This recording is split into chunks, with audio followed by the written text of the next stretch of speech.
Gwen laughed, loudly and with abandon, and Ava found herself grinning in response.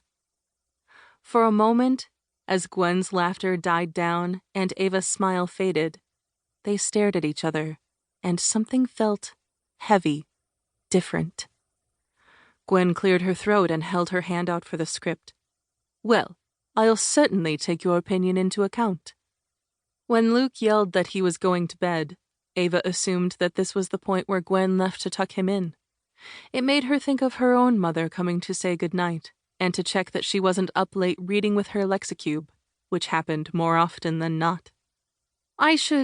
Ava jutted her thumb in the general direction of elsewhere. Gwen stood. Yes, it is getting late. You probably have... She made a face. What do you do when you're not fulfilling my every command? Save the city from crime and alien threats brought down when my ship crash-landed 17 years ago. Oh, you know, stuff. Well, far be it from me to keep you from stuff. Ava took a moment to say goodbye to Luke, and almost laughed out loud when she stepped into his bedroom and saw the blown-up, framed print of Swiftwing next to what looked to be an autographed poster of The Empire Strikes Back. Ava wasn't sure if she was freaked out or flattered. Luke smiled at her. His hair was wet, and he did smell like Gwen's shampoo. I like your stars, Ava said, pointing up at the ceiling. I tried to get all the constellations. He moved past her to switch the light off, and the room came alive with the neon glow of 100 stars. Mom did the Milky Way. He pointed to the stream of stars that crossed the ceiling. See? Ava imagined Gwen on a little stepladder, painstakingly placing every sticker in its proper position.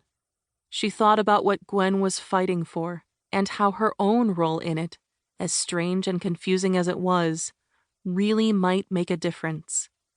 It's really cool, Ava whispered in the dark. You've got your own little galaxy here. When Luke turned the lights back on, he was frowning. Hey, Ava.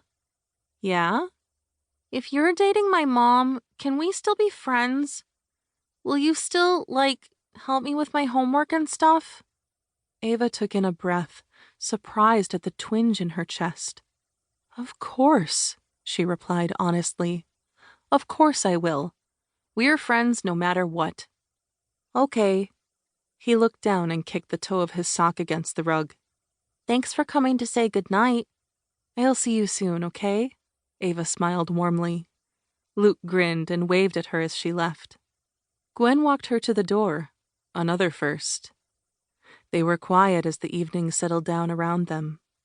Ava stepped onto the front step and turned to Gwen, who was leaning against the doorframe. Her hair was slightly tousled from where it had met the back of the couch. The bridge of her nose had 2 fading indents from her glasses, and she looked suddenly smaller, human and delicate. Ava knew she had to say goodnight, but that would mean the end of the interaction, and she wanted to live in this moment for a while longer. And all at once, she was overcome with the suicidal urge to lean in and kiss Gwen goodnight. She thought back to that moment in the restaurant, the softest press of lips against skin, the resulting tingle. The inclination took Ava by surprise. Perhaps it shouldn't have, but she'd never explicitly thought about kissing Gwen before. And suddenly, she was standing in Gwen's doorway after spending the evening together, and it felt natural, almost inevitable. And really, it would have been so easy to just lean in, close the space between them, and see what happened. The car is waiting downstairs, Gwen said briefly, knocking Ava out of her reverie. Ava shrugged, relieved to be pulled out of the insanity. I had a good time tonight, considering. Considering, Gwen echoed, smiling wryly. And Ava thought that she could get used to Gwen looking at her like that.